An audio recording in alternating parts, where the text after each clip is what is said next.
Cuando paso por mi para salir a pasear, piensan que cualquier detalle la ridiculizará, que la falda está muy corta, que prefiere un pantalón, que con esa mini falda pensarán que es de lo peor, que ve muy grande su boca con ese lápiz labial, va de nuevo al tocador y se lo tiene que cambiar, que el color del zapato no va nada con el top, que con una blusa clara le combinaría mejor, que las manos no le lucen con uñas al natural, va corriendo por esmalte y se las empieza a aplicar.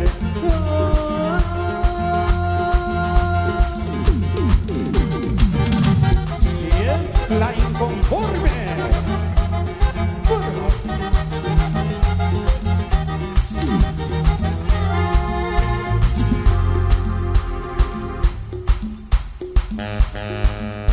Y déjenla que se quede.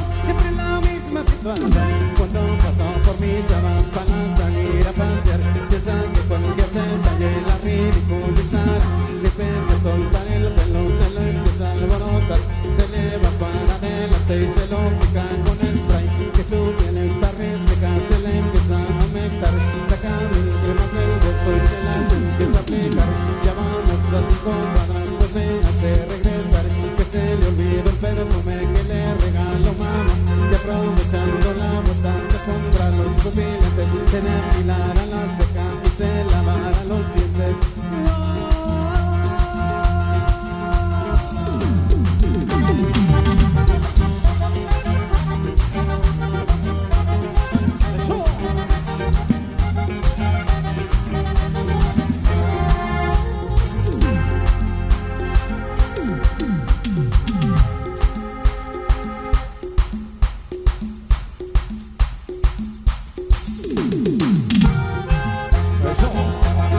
Y nos vamos bailando con la inconforme.